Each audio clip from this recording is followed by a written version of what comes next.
objetivos públicos, pues podría ocurrir que se haya proporcionado información para la localización de las personas implicadas o bien, lograda la detención en apego a derecho, se difundiera el hecho a manera de noticia. De todo lo expuesto, opino que en el caso concreto se afectó el debido proceso legal y la obtención de la prueba ilícita al existir demora en la puesta a disposición ministerial. Y bajo la agravante del montaje que deviene de una escena reproducida ante los medios masivos de comunicación, con inducción hacia las víctimas y testigos de cargo, se vulneraron los derechos fundamentales de carácter sustantivo, presunción de inocencia y libertad. Así, considero innecesario realizar el estudio de los demás temas que se analizan en el proyecto. Por consecuencia, debo señalar que donde existe un mal, el derecho debe proveer el remedio respectivo, por lo que mi voto es en contra del proyecto por un amparo liso y llano, por la libertad inmediata. Gracias, presidente. Señora ministra Sánchez Cordero, tiene usted la palabra. Muchas gracias, señor presidente. Señores ministros, habiendo escuchado con suma atención e interés todas y cada una de sus intervenciones, me corresponde expresarme respecto al proyecto que he sometido a su consideración. Como saben, el 21 de marzo pasado compartí la propuesta del señor ministro Arturo Saldívar de conceder el amparo liso y llano. Como ustedes se han percatado, este proyecto, y ya lo señaló el señor ministro Saldívar, es deudor en gran medida de ese primero. Prácticamente las primeras 99 páginas lo retoman matizado. Dice él,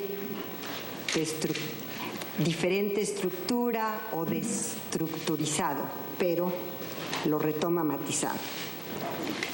Por lo que agradezco al señor ministro, a su equipo de trabajo, la posibilidad de retomar parte de las consideraciones y antecedentes de aquel en este que hoy se está discutiendo.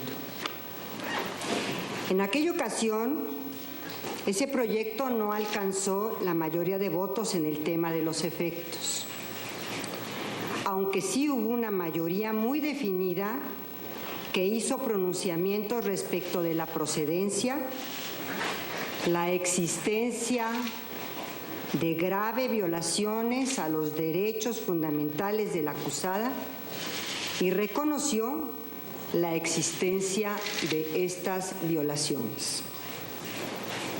Por esa razón, y como lo señalaba el señor ministro Cosío, en acatamiento a lo dispuesto en el artículo 17 de la Ley Orgánica del Poder Judicial de la Federación, me aboqué a la elaboración de un nuevo proyecto en el que se considerara las exposiciones de los señores ministros durante esa discusión, pero además, como ya lo señalaron ellos, se incluyeron algunas consideraciones personales. Traté de construir un proyecto que cumpliera con esa disposición de la ley orgánica, es decir, con base en las exposiciones de mis compañeros y mi propia convicción. Presenté este proyecto sobre criterios, como han señalado los ministros que me antecedieron en el uso de la palabra, ya explorados y definidos en otros casos por esta primera sala, en cuanto, por ejemplo, al principio de presunción de inocencia y cuando éste se ve vulnerado. Así entonces, cuando este principio de presunción de inocencia se ve vulnerado, se altera la estructura del Estado en su totalidad, pues la misión principal de este es brindar seguridad a toda persona. Precisamente porque la estructura democrática y constitucional del Estado descansa sobre la base del respeto a los derechos de todas las personas. especialmente, en este caso, sobre el principio de presunción de inocencia, que no solo es un principio general del derecho que ha de informar la actividad judicial, sino que es un derecho fundamental que vincula a todos los poderes públicos, como lo establece el proyecto que está puesto a su consideración. No paso por alto también, y hay que decirlo, mi empatía hacia las víctimas, a quienes manifiesto mi más sincera solidaridad. No puedo dejar de considerar que los principales derechos de las víctimas son el derecho a la verdad y a la justicia. Esto que menciono no viene de la resolución de este asunto. No solo se trata de una larga tradición jurisprudencial, sino que estos derechos de las víctimas nacieron curiosamente el mismo día en que entró en vigor la reforma constitucional que consolidó a esta Suprema Corte como Tribunal Constitucional, porque fue a partir de la reforma al artículo 21 constitucional, que entró en vigor el 1 de enero de 1995, que por primera vez en la historia de este país se legitimó a la víctima para impugnar las determinaciones del Ministerio Público respecto al no ejercicio y al sobreseimiento de la acción penal.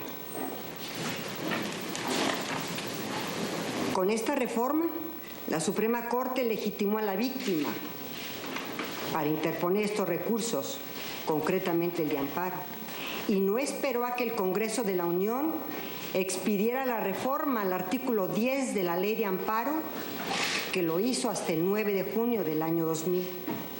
Sino que aplicó, como era su deber, de manera directa la Constitución. Más aún, esta primera sala ha avanzado de tal forma que ha otorgado jurisprudencialmente la posibilidad de impugnar cualquier decisión relacionada con el derecho a la reparación del daño en conexión con los derechos fundamentales de debido proceso y acceso a la justicia. Puntualmente también, el Tribunal Pleno, al resolver los asuntos relacionados con el fuero militar, estableció que no solo es la víctima o el ofendido por el delito quien puede acudir al juicio de amparo, sino que puede hacerlo incluso su familia. El derecho de intervenir en el proceso penal fue igualmente reconocido por la Corte Interamericana de Derechos Humanos en el párrafo 275 del caso Rosendo Radilla Pacheco, en donde la Corte Interamericana, cito textual, el párrafo 275, la Corte destaca que cuando los tribunales militares conocen de actos constitutivos de violaciones a derechos humanos en contra de civiles, ejercen jurisdicción no solamente respecto del imputado, el cual necesariamente debe ser una persona con estatus militar en situación de actividad, sino también sobre la víctima civil, quien tiene derecho a participar en el proceso penal, no solo para efectos de la respectiva reparación del daño, sino también para hacer efectivos sus derechos a la verdad y a la justicia. En tal sentido, establece la Corte Interamericana, las víctimas de violaciones a derechos humanos y sus familiares tienen derecho a que tales violaciones sean conocidas y resueltas por un tribunal competente de conformidad con el debido proceso y el acceso a la justicia. La importancia, para acabar la cita, del sujeto pasivo trasciende la esfera del ámbito militar, ya que se encuentran involucrados bienes jurídicos propios del régimen ordinario. Aunado todo lo anterior, si no se respeta, por otra parte, los derechos del inculpado, a la presunción de inocencia, a la puesta a disposición inmediata a las autoridades competentes, al debido proceso, estaríamos, como Estado constitucional y democrático, renunciando a nuestro deber primordial, que es precisamente conducirnos con estricto apego a los derechos fundamentales de todas las personas.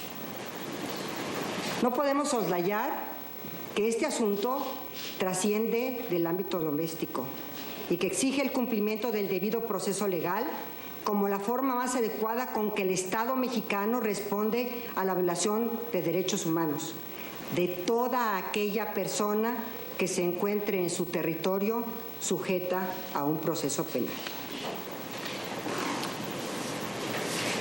Derivado de las intervenciones de mis compañeros ministros y en el ámbito, insisto, de construir y alcanzar una resolución en este asunto que no deje de resolver con claridad la situación jurídica de una persona que está privada de su libertad, retomaría mi posición original respecto a los efectos y propongo a esta sala cambiar los resolutivos de mi proyecto. Y si el ministro Saldívar no tiene inconveniente, reincorporaría las consideraciones que expuso en el inicialmente discutido, por lo que hace a estos temas tan relevantes de violaciones al derecho de presunción de inocencia, al derecho de puesta sin demora y lo que acaba de decir el señor ministro Alfredo Gutiérrez Ortiz Mena con este agravante, como lo hizo en su momento el ministro Saldívar, de la recreación o como se ha venido a llamar el montaje. Desde luego también de la asistencia consular. También quiero ser muy precisa en que no se va a hacer ningún pronunciamiento alguno sobre la culpabilidad o la inocencia de la quejosa. Así entonces, presidente, propondría a esta sala la concesión de un amparo liso y llano y ordenar de inmediato la libertad de la quejosa, con base en las consideraciones del proyecto del ministro Saldívar. Ello atendiendo a la postura que como ponente me corresponde, pues habiendo una mayoría de 4 votos en el sentido de amparar, solo que uno de ellos es para efectos, mi deber como ponente es alcanzar una resolución que permita que este asunto pueda decidirse. Y si me permiten, aquí traigo el proyecto del ministro Saldívar para hacer la propuesta de los puntos resolutivos que él en su proyecto había determinado. Primero, se revoca la sentencia recurrida. Segundo, la justicia de la Unión ampara y protege a Florence Marie Louise Cassé Crepin en contra de la autoridad y el acto precisados en los antecedentes de esta sentencia. Tercero, a través del medio de comunicación más eficaz, comuníquesele a la autoridad penitenciaria el sentido de este fallo y ordénese la libertad absoluta e inmediata de Florence Marie Louise Cassé Crepin. Y cuarto, en cumplimiento a lo establecido en la Convención de Viena de Relaciones Consulares, comuníquesele al Consulado de la República Francesa en la Ciudad de México el sentido de este fallo. Notifíquese con testimonio de esta ejecutoria, devuélvanse los autos relativos al lugar de origen y en su oportunidad archívese el TOCA como asunto concluido.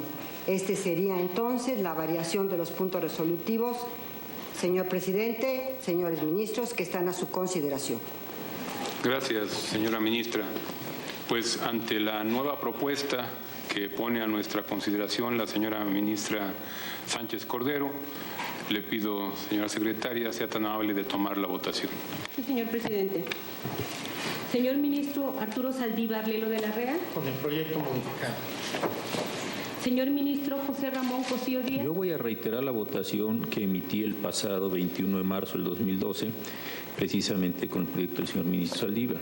Yo sigo insistiendo en que se dieron violaciones, que estas violaciones son graves, que estas violaciones no pueden ser permitidas, pero difiero de los efectos que acaba de señalar la señora ministra. A mi parecer, no podemos llegar a esos extremos, por tribunal constitucional que seamos, consecuentemente voto por el amparo, pero no por los efectos. Señor ministro Alfredo Gutiérrez Ortiz Mena. Con el proyecto modificado. Señora ministra Olga Sánchez Cordero de García Villegas. Con el proyecto modificado. Señor Ministro Presidente Jorge Mario Pardo Rebolledo. En contra del proyecto, por las razones que expuse, ya que sin dejar de reconocer que hubo violaciones, desde mi punto de vista no impactan a todo el material probatorio que obra en la causa, sino a específicos medios de convicción a los que hice referencia. Señor Ministro Presidente, le informo que hay mayoría de 3 votos en favor del proyecto modificado. En esa virtud, queda aprobado el proyecto modificado por mayoría de 3 votos y, en consecuencia, se concede el amparo de la Justicia Federal a la quejosa Florence Marie Louise Cassé-Crepin en contra de la autoridad y el acto precisados en la propia sentencia y, en consecuencia, se instruye a la Secretaría de Acuerdos de esta primera sala para que notifique por los medios más eficaces y expeditos a las autoridades correspondientes que se ponga en inmediata y absoluta libertad a Florence Marie Louise Cassé-Crepin. Se decreta un receso de 5 minutos.